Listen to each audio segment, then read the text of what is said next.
Do you know how to recognize whether your expectations are in alignment with how you navigate and progress in your dance journey? Well, let's find out. Hello, everybody, and welcome back to another episode of Zouk Nerds. And today we are going to be talking about the recognition of your expectations that you put out there versus the expectations that you truly have inside of you and me and teachers and dancers all over the world. This is a topic that we've discussed in depth with so many students and professionals before, and we're very excited to be having this conversation here with you guys. So, let's go.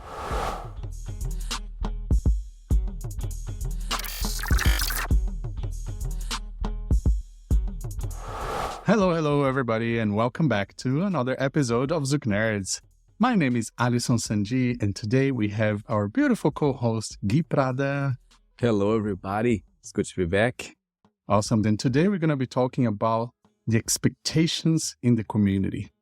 What is the real expectation that we actually have as dancers, or we have as teachers and organizers and any member of the community?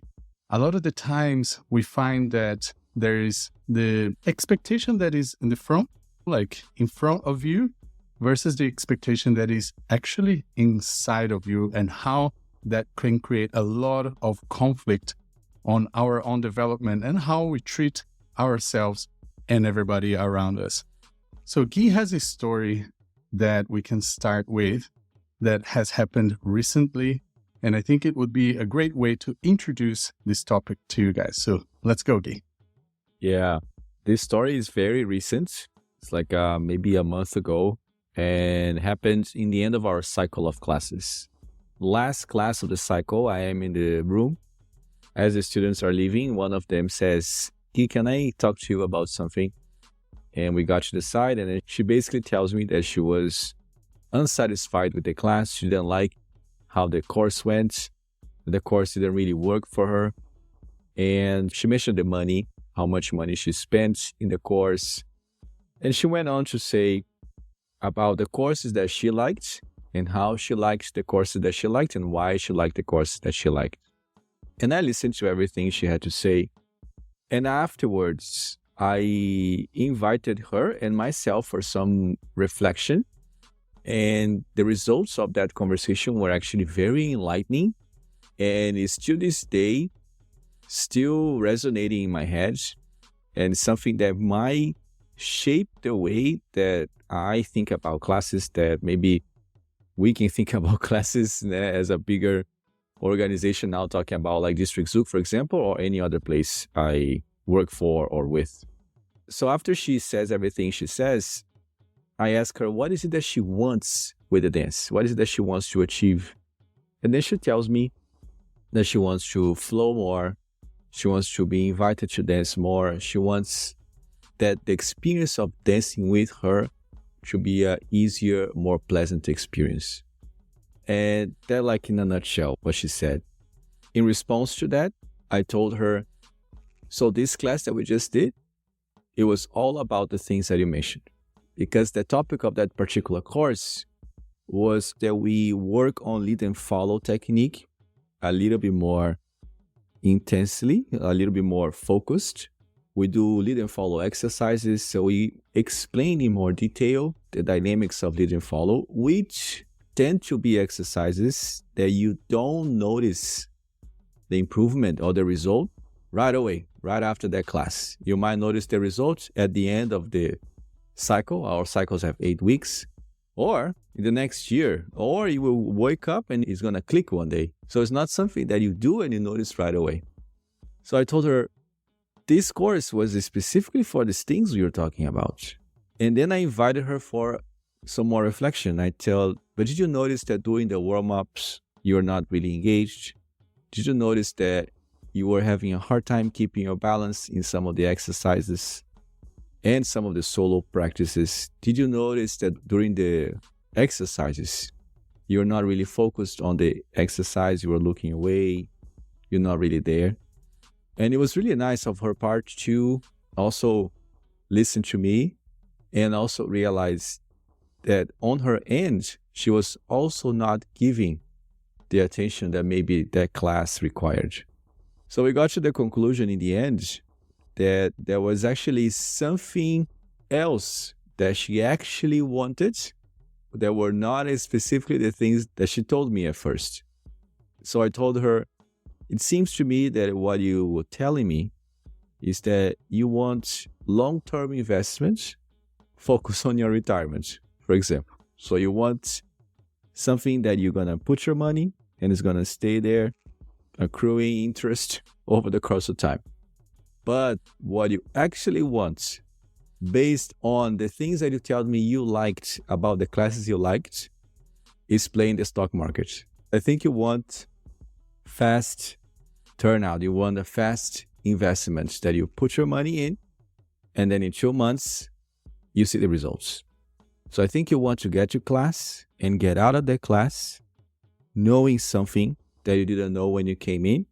But not only that, but like you can actually look in the mirror and see the difference, something that you can verify. And we have classes for that. We have material for you for that thing. Because us as instructors, since we know the broad aspect of what is it that you want with partner dancing, and all we have is the mirror looking at you, how it feels like when we dance with you, our observations during class, our assessments, and the things we're going to ask you to do or the things we're going to recommend you to take are based on that assessment that we do. However, if you come to us and you tell me, this is what I want, we're not going to judge your desire. We're going to say, okay, this is what you want right now. Let's do it. Let's play in the stock market, because it's your time. It's your investment. We are here to facilitate. We are here to make your life easier. So the whole conversation with her, I never stopped thinking about it to this day. This happened, I think, last month. And I think it would be a very interesting topic for us to talk about here. Because over the years, we have encountered this situation. But I think that with the maturity that we have today, especially the maturity of not judging people's wants, just hearing as a want, helps us visualize that people just want different things. And in the position of the facilitator is being able to measure or provide not specifically what the student wants, because if we do that, we're going to let somebody that just came in and wants to learn hand movements, we're going to let this person go straight to it because that's what they want. So there is some level of responsibility as well. So it's aligning all these things, what the student says they want, what they actually want, and what we think they need. So like these alignments are the challenge, I think. Yeah, this is something that we go through a lot, not just with our students, but also within ourselves. For a little bit of context on this specific story, we have our curriculum at District Zouk, where the students work on the first 3 levels that we call the basic level. And then there are another 3 levels where we call the fundamentals level. And then after that, there is a course that is called Body Awareness and Connection. And that course is really to put some ideas and concepts and techniques in your body that are not going to be boom, like that. They're not going to be like you go to a class and you learn viradinha, and by the end of the class, you feel like, yes, I can understand viradinha or bonus or elastico or anything like that. It's about understanding the mechanics in your body, understanding the flow of energy in your body, how to adapt, how to calibrate to each other. So as you already know, this is something that we work on forever and ever, not just in Brazilian Zouk, but in any dance style. And that's where this person was. So there was this idea of like coming from levels and coming from courses where you're getting something every week, and then by the end of the class, you feel like you've got something to take home. But in this course, that thing is so deep, but also if you don't really understand why you're doing it, it can seem like nothing. It can seem so small. It can seem like yeah, I got this. Yeah. Oh, yeah, I've been dancing for a year. I understand this. You know, that is something very tricky to educate and to make sure that the students understand, because the following levels, we're going to be working on head movement. We're going to be working on things that, again, will take a long time to achieve. It's kind of the intersection between like, okay, we can move along and we can play around and we can just have fun. And then there's that level where we have to reset and understand, okay, from now on, this is how I'm going to be learning. And this is the investment and the commitment that I need to put into the dance. And this is what I'm going to get as a return. It's a shift. It's a level that we created exactly because there was a problem in our progression of the students, not only because of content, but also because of expectations and body awareness and the reality. And that level, I have seen many people saying that this was the best course they ever attended. It transformed their dance. But then occasionally we also get students who don't understand because, as Gui said, they don't understand what they're looking for in their dance and how that comes as a benefit to their dance. Yeah. And in this specific case, there is also the matter of money involved as well, where putting the money to take the class is actually an effort that someone is making financially, you know, and like Alison was saying, that you get into a class not knowing bonus and you leave the class knowing the bonus footwork. So you left the class with the impression that you learned something new. And then you go to a class and you do exercises to work on compression, to work on leverage. And it's stuff that requires repetition with more sensitivity involved. And your presence, body, mind, soul, that makes a big difference. So being in class where your mindset is almost constantly, I don't like this. I'm not learning anything here. This is not for me. No. So it really takes away how much you can take or how much that person can take out of the class. This reminds me that a week later or 2 weeks later, there was a workshop here in the area, not with me, with other instructors, that they were talking about connection and doing exercises for connection, physical connection. And these are all exercises that require that presence, that repetition, that awareness.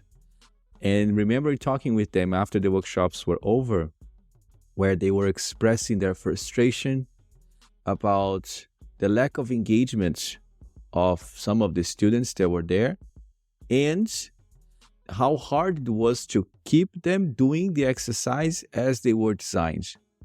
They were doing the exercise, but then 2 seconds later, they would start doing something completely different. And the instructor is watching that. And then I told them, and then because of this story, because of this conversation, and because this happened so many times, but it never clicked up to that point, I told them, I just think that although people say that they are ready and they want to, although people go and pay the ticket to do a class or a workshop that has in the description is everything they're saying, this is what we're going to work on. Although this person is doing all these things resembling that they are ready and they want that content, I don't think they actually want that content just yet, or not ready for it as they think they were. Maybe they get into the class and they realize, I don't think I'm good for that yet, you know, but they want it to be. So that's the interesting thing that we have to juggle at times, because we don't know these things. All we know is what is happening in front of us in class. And it's not something of a culture. You go to the students, like the student came to me, to ask about the experience and to have a truthful, honest conversation about how the experience was, how it could have been better for them.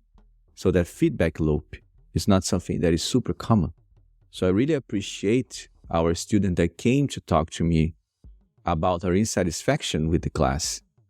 So not only inviting for reflection, but also inviting for us to think about how we relate the content, how we convey the content, and think about progression as well, because it also messed up how we think about progression. What is progression? What is this progression?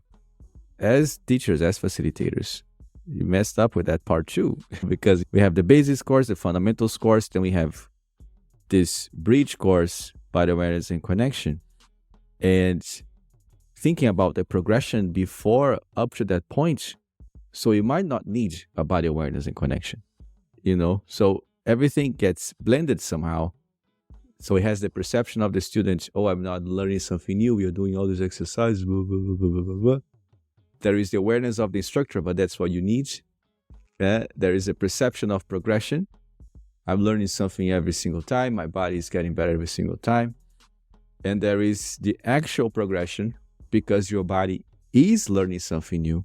Your body is progressing in getting more awareness, in getting more movement awareness.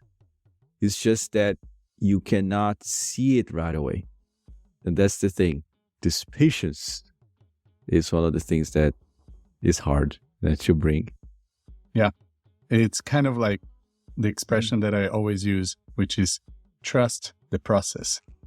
But at the same time, I think it can also be our fault that we are not explaining to them and presenting to them in a way that they understand how it connects.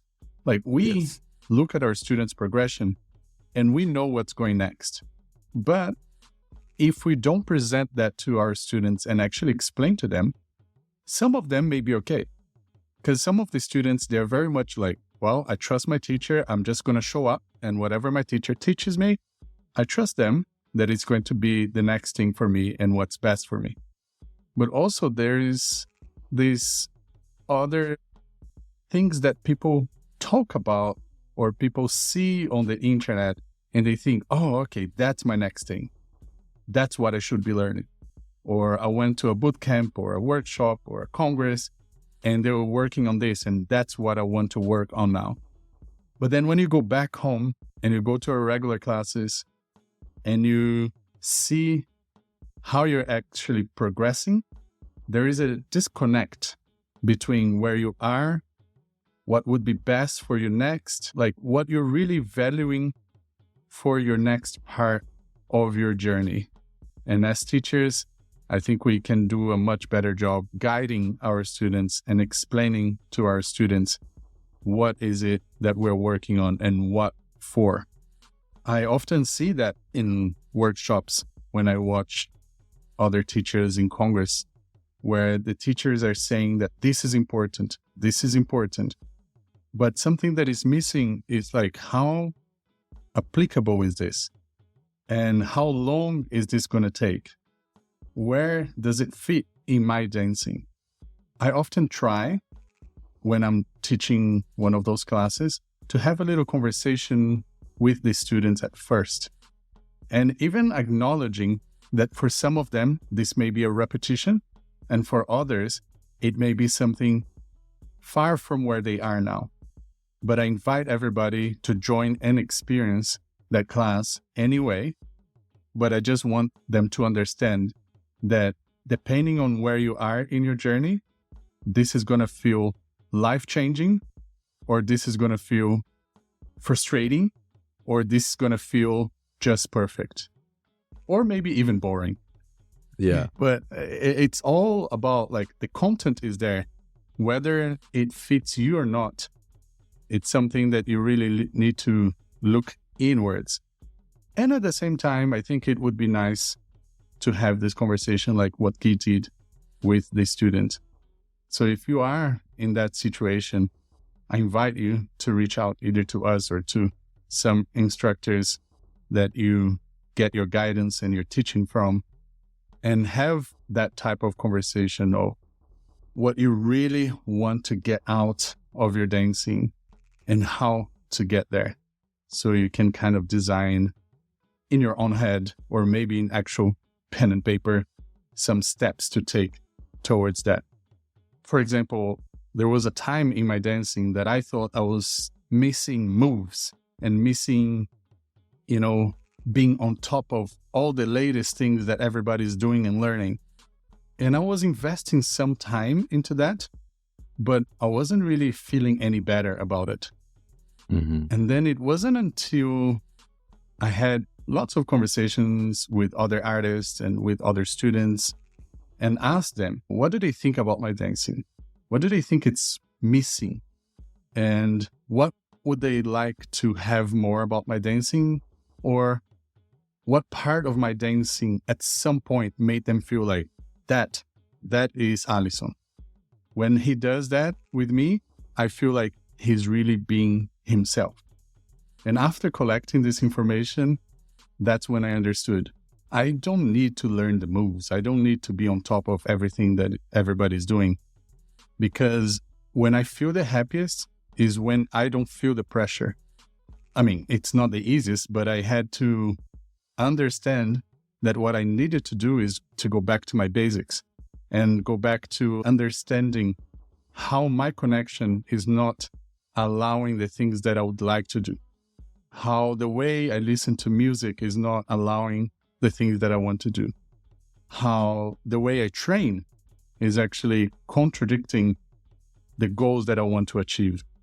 So all of those things are very, very interesting. And I wish I had a mentor at that point that could guide me and give me this talk. And it would have saved me many years of confusion and training on things that weren't really helping the progression towards what I wanted. Yeah. I think a mentor would have been nice. Yeah, for sure. I think the mentors we have today are the experiences we have, the experience we're exposed to when we travel, when we get to witness. I think the experiencing of witnessing other communities, witnessing other teachers doing their thing, witnessing the hardships and the successes is the greatest teacher at this point that we have, that I have, especially that I have to format or to help the experience of being a local teacher. Right now, our school just went past 100 students signed up for our classes. And you have 100 and something people there with 100 and something different expectations, 100 and something different life experiences, 100 and something different wants and desires. And there we are in our sometimes egocentric point of view, designing what we think is best for them, and that's the thing. I think that we as teachers, we as facilitators of a local community, of a congress or any event at large, sometimes we get stuck. And that's the thing that I notice in some communities, getting stuck in what we think people need, but the response from the people doesn't come back. And then sometimes we insist in that thing that we know, but that's what they need. If they don't want this, they're not ready, so they shouldn't come. It's better that they don't come. So it's finding that sweet, again, alignment, like we were talking once before, Alisson, that sometimes we see ourselves as investment advisors, that we take our students' most precious possession, which is their time, and we try to allocate each portion of the time in a session of their dance life. So we have 15 minutes that we're going to put in their retirement. We're going to work on lead and follow technique. We're going to do some exercises. We're going to work on all these things that you don't see the result right away, but that your body is accruing interest. It's accruing body awareness interest. We're going to put 40 minutes into this medium term, your now. We're going to work on the concept of the class, the sequence, the movement, whatever. And then we're going to give the sugar. We're going to give that fast turnout, that fast results with a variation, with something that they look. And we always have that reaction when we do something slightly more fancy in class. The people do the, ooh. That's when we know that we are giving the sugar. Oh, it's when they have that almost uncontrollable reaction to the content that is being showed. Because I think structuring the class this way helps us create an autopilot that is different from that autopilot of being constantly explaining why we are doing things. Because I think, honestly, for me, that's tiring at times.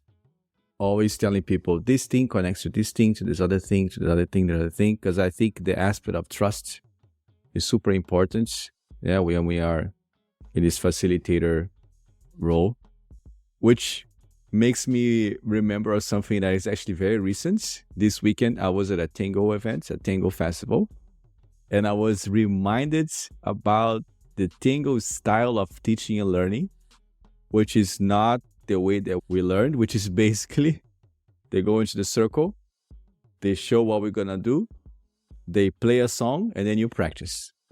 And then when the song is over, go back into the circle, to talk details a little bit, another song, we go and practice. And then the instructors are constantly walking around, seeing how things are.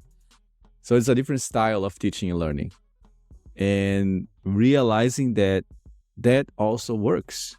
It was funny to see the Argentinian teachers and the local American teachers teaching tango, still within the format of watch and do, but with the explanation of why watch and do.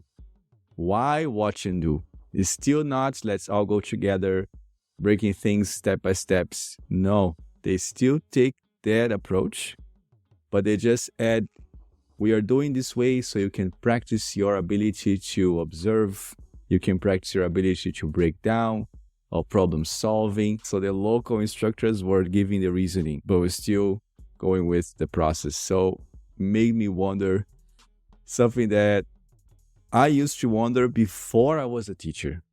I used to wonder because I knew teachers that were friends and they would talk about it, and people with 30 years of teaching experience. They were always wondering, do we hold the hands of the students too much? Do we over guide them? Like when do you let them go? When do you let them sweat a little bit? When do you let them figure stuff out a little bit? And these are people that have been teaching for 20, 30 years. They still don't know. Nah? So this is very interesting alignment of expectations that we have towards the students have towards the instructors. Like what they say they want, what we think they need, and what they actually want. So it's a lot of unknowns that we are doing the best we can to align everything. So when we look into it, I can't stop thinking about how to better do some clarity into this in our classes, and even here as we talk to each other and share our experiences. There are many ways that when I look into my teaching, I can see systems that I have developed to try and show the students what they're missing and what they need to learn. A big part of my system, for example, is the warm-up. The warm-up is something that I really, really use. One, because a lot of the students don't have the time or the discipline to practice on their own. I know that a lot also do, but let's be realistic. A lot of people are very busy. So we really invest at the very least 15 minutes per class in the warm-ups. And I find that when I go to new communities that are not used to that, they really have that breakthrough in the warm-up of like, wow, I don't know how to do this by myself. Yep. Or, wow, how come does that work with a partner? But when I'm trying to do this alone, I don't even know where my partner is supposed to be. So it's not just knowing how to do the movement or the technique in your body, but also knowing how that affects somebody else in the partnership. And it's something that in the last month, I spent a whole month doing a residency at Omni Movement in Oakland, California. And every week we had a instructor's training. And we were talking about this, how a lot of the times what we're showing in class and what we're doing in class is different from what the students are expecting us to do.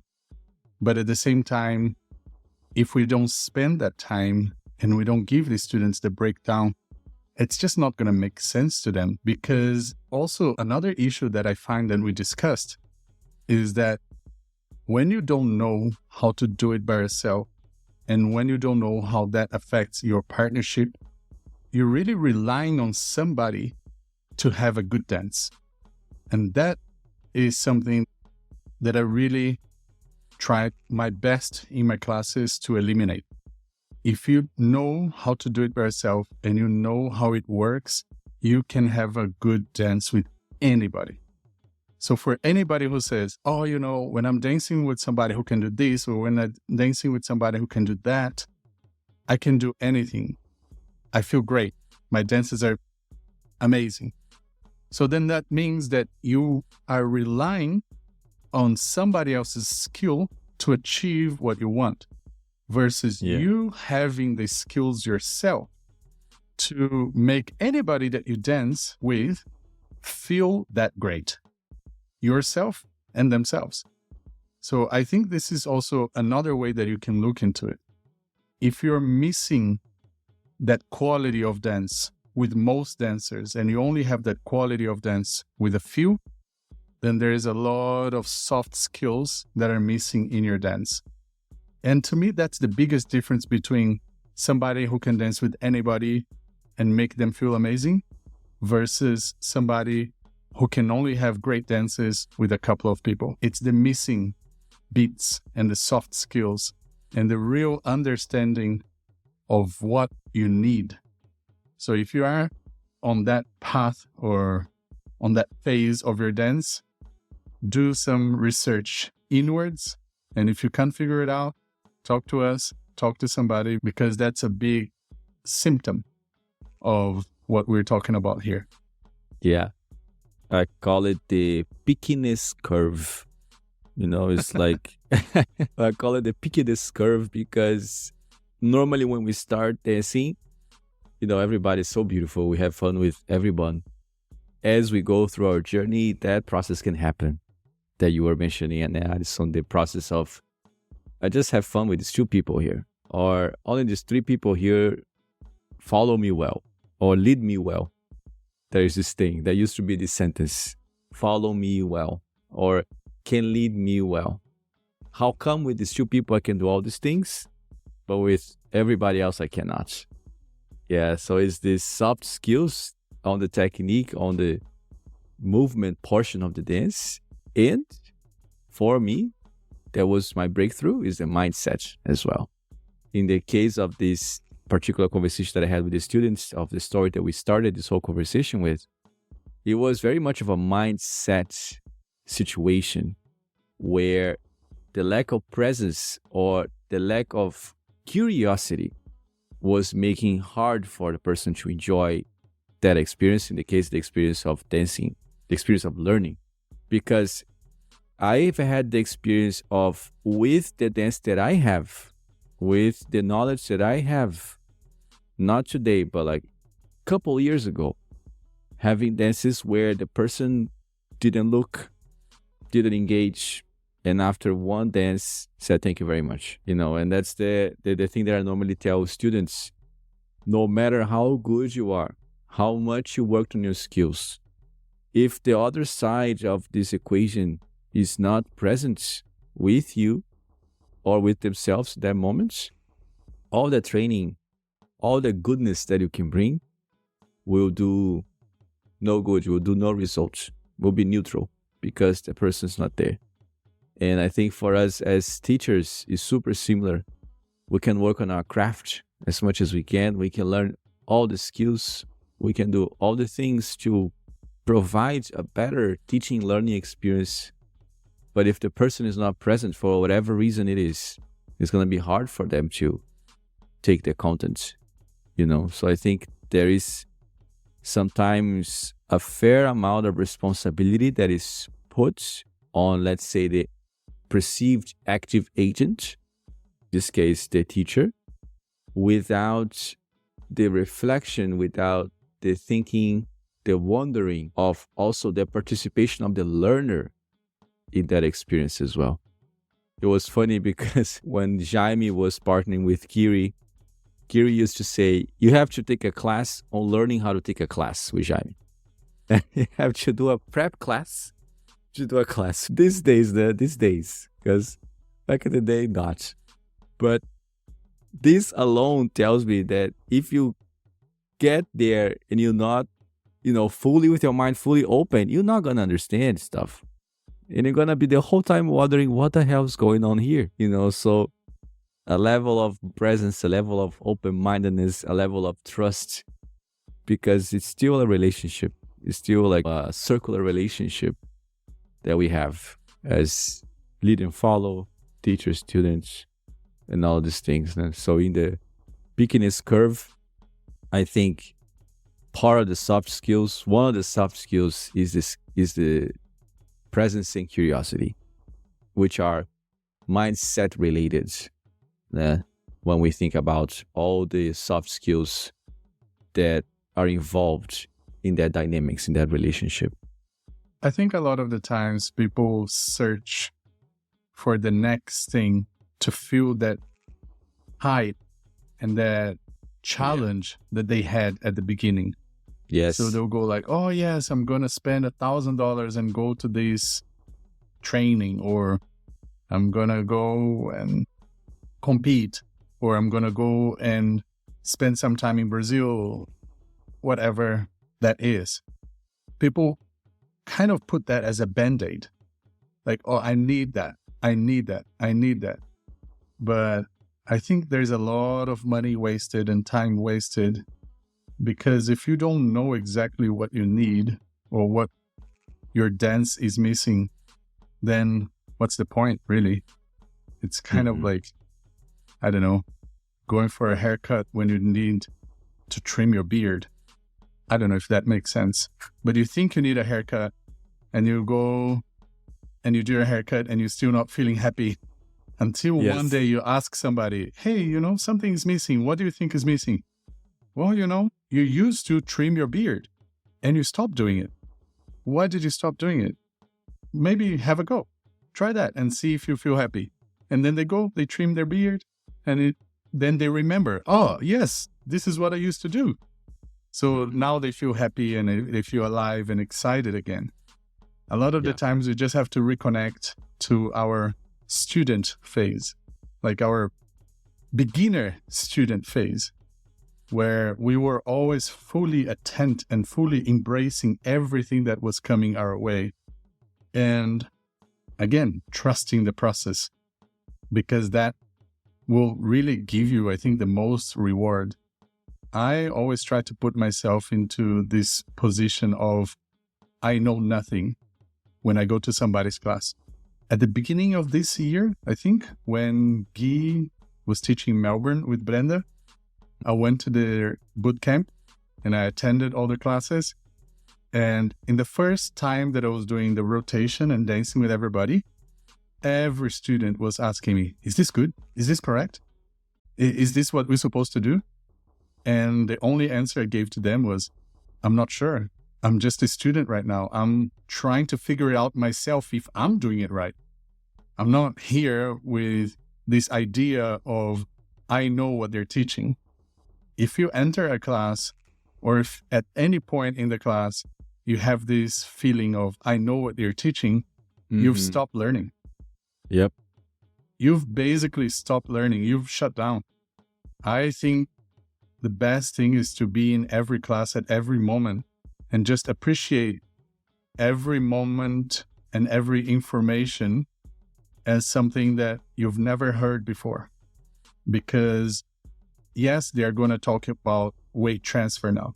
So you immediately shut up. You go like, oh, okay, weight transfer. Yes, I've done 10 classes on weight transfer. But if you actually open up and you listen and you watch, there may be something there that you have been missing, or that you were never actually ready to understand all the years before.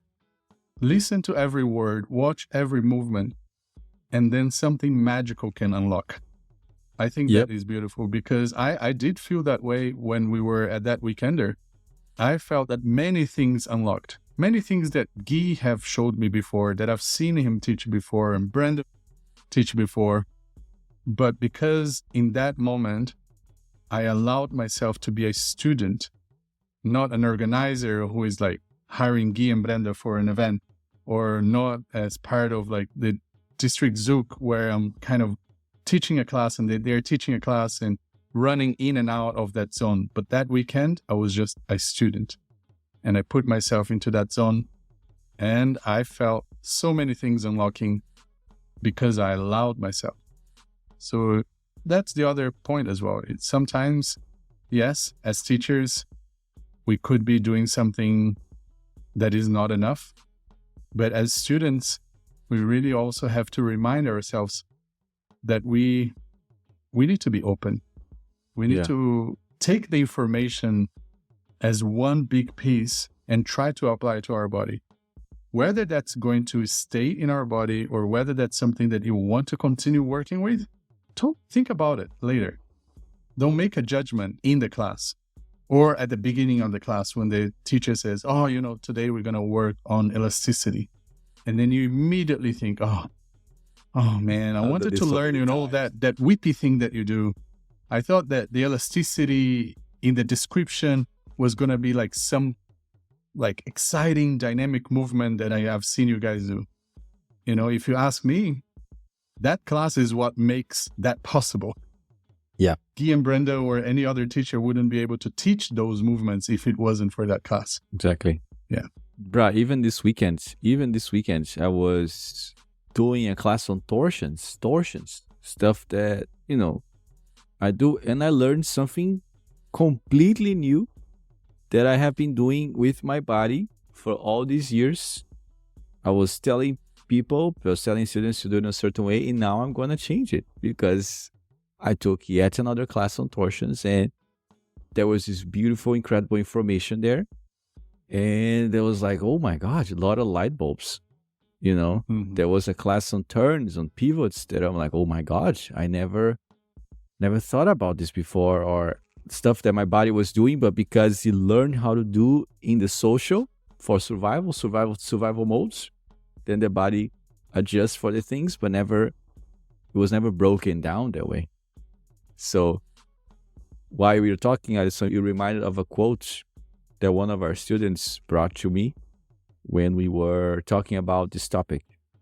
And it's a quote of a book called Grit. I don't know if you know what book it is. Yeah. And the quote goes, substituting nuance for novelty is what experts do. And that's why they're never bored. So normally, like Alison was saying, elasticity, oh no, my God, because elasticity is a nuance of the dance. But then if the mindset is new, this is novelty, this is something that I never seen before, then you're never bored. So I think that's in the core of everything, At the same time, I think it's really hard to ask for the students to have the same level of engagement that we have, because they are in different levels of their journey. For example, I'm learning Mandarin Chinese. And when I am researching ways to learn languages, there are some ways that says you have to learn 10 to 15 new words a day if you want to have a fast progression. So 10 to 15 new words a day. And then you have to do all the flashcards daily to remind. So it's learn new things, review the old things. Learn new things, review the old things. A lot of the students are in that phase of learning 10 to 15 words a day. So they are just like bringing more and more content into their body. So in the future, they can talk about grammar. They can talk deeper about grammar. In the end of the day, what I think is the very core of this dance, that's a partner dance. It's a social dance. And most of what we do, and I think most of our audience, is learning the dance so they can have a good, pleasant social dance experience. So a lot of what we say is what we think is best for the students, is thinking what we think will make their social dance experience better. by providing them more independence with their own movements, more balance, more awareness, so they can adapt more to more partners. They can adapt better to the music, to the size, and to how much time and how much space they have to dance. Yeah. So I think in the end of the day, it's actually something that I need to remind myself that we are training most people so they can go out and social dance. So what are these words that we can teach so they can form complete sentences and communicate with someone effectively? And that's how we are reassessing and restructuring our curriculum these days, to think about this essential structure so people can have like a full conversation and feel confident about that conversation, because that's another aspect as well. The confidence, especially on the leader side, that they're not being repetitive or boring or stuff like that. So what are these main structures of the language that we can teach people and that they can grasp, and then from there expand on their own, because we only have so much time. One thing that I've been telling students too about the aspect of patience and presence is for them to realize the actual amount of time we have in class. We have 8 weeks of class in our case, and the hours right now and the class are 1 hour and 25 minutes long. That's about, 12, 13 hours of class over 2 months. That's very little, very little. If someone is just coming for that, super little. So the person having this patience as well with themselves, with us, with the entire process, that is actually not enough time for something to be downloaded into your body, into your movements, especially depending on your background if you never danced before. So there's a lot of different aspects involved when we talk about this topic of expectation, what people say they want, what people actually want. There's a lot of these nuances to be taken into consideration when we think about teaching, when we think about learning. Yeah, so there's so much stuff involved, which I don't think is the job of the students. It's our job to know like all this much. And then we plan out the path. We plan out the path in a realistic way. Yeah. I think it's also a good reminder that the courses and the classes are usually targeted at the majority of the community. So there will always be the outliers that are not exactly going in line with the speed of how things go.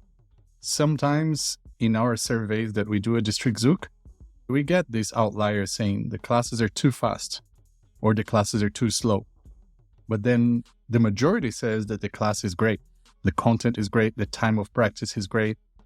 And how much feedback and correction they get is great.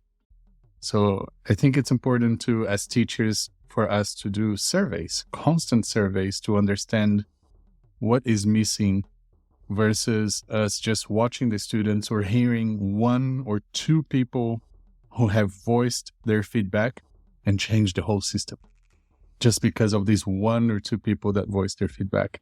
And you think that, oh my God, it applies to everybody.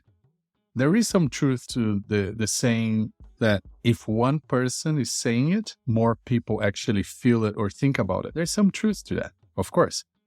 But I think the best way is to not guess. I think the best way is to actually get the data. Yep. Get the students to do a survey. And we applied something new at District Zouk in the last cycle where we already had the survey ready before the end of the class. And in the last class, at the end, we stopped and we said, everybody, can you just grab your phone and please reply to this survey that we would love for you to answer? Because we can always send it in the chats later or send via email, but it's a different thing. I think it's good to get that survey when they're in the moment, in the class, feeling the feelings of how they feel in class versus at home or in their office or something like that. So it's something that we plan to continue doing because the data that we got was really, really good to understand so many things about our students. And that will hopefully really help us in aligning with our students more because in the end of the day, the students keep changing all the time. Yeah. Whatever we plan for the next 6 months may be good enough or may be too much for the students after that. So we have to constantly keep changing. We got 77 responses to the survey, which is amazing. That's Normally amazing. it's like 30-something, 20-something. Yeah, usually you get a 50-something. 20% response. But to get a 70% response, considering we have about 100 students, that's incredible. Yeah, no, the previous cycle was 92 or something like that. Or something like that. So we got like 77 responses. So amazing stuff. Yeah. Not going to think what the percentage is that, but it's much higher than 70%. Yeah. Attendance was good in the last week when we did the survey. So most students were in class. So we got to get a lot of interesting feedback. And one of the questions we asked was, what do you think is the most helpful part of the class? And we ranked things. And number one champion, feedback from the instructor. Yes. Number one champion. Yeah. It was like the thing that by far was judged to be the most useful. And then tied in third place, we had practicing class, learning something new, and the warm-up. They're all like tied in third place. So we know when we build the class, what the priorities are going to be. Practicing class, instructor giving feedback, warm-up, something new. So it's something that is really, in a way, just helps you so much on guessing a lot less. So I think that's the most useful thing. We also ask how much people practice outside of class, how fast they think classes are going, like Addison was saying. So all these things inform us how to teach. But there is the survey of the survey that I'm thinking about doing to really invite the students to this reflection of what is it that they actually want. So we can, at certain levels, cater the class even more. Because I don't know if you remember, Addison, during the pandemic, we would do the survey and ask, what would you like to see for the next cycle of online classes? And people would say these things, and then we would then create a course based on what people said, and there's nobody signed up. And then when we would do the course that we were thinking about doing, people would sign up. So that was a very puzzling moment for me, that we were doing exactly what they wanted, and they were not signing up. But I think the online times were a little the glitch in the matrix. However, it was a learning experience. That's something that you used to tell us a lot. It's like, if we just give people exactly how they want, we're not giving them stuff. We're gonna also give them what we think works for them and let them trust in our progression and how we think it can work. Something that used to tell us a lot. And the pandemic showed us how much that is true. So, because that happened a couple of times. Here at District Zouk, we don't do that in the regular classes. We have our curriculum. However, in the structure of the class, maybe that can be something that can change for certain groups at a certain level, at a certain point. Very specific, né? Not everybody. Something to still considering. And then for those listening, if you teach locally, if you teach workshops, if that is at all in your mind, if it at any point you think, what is it that this group of people want? What is it that these people is telling you they want? Is it aligned with what you see and think they should receive? If there is like inviting the instructors to reflect on how much that's present in the process of teaching, before or during or after, because in this last month for me, it has been super present almost every day. Well, this was a very, very packed episode, and we sincerely hope that we have helped you in some way. If you want to ask any questions or keep in touch, please connect with us on social media, and we will see you guys on the next episode. Yep. So I'll see you very soon, guys. Beijos. Abraços. Ciao. See you next week, people.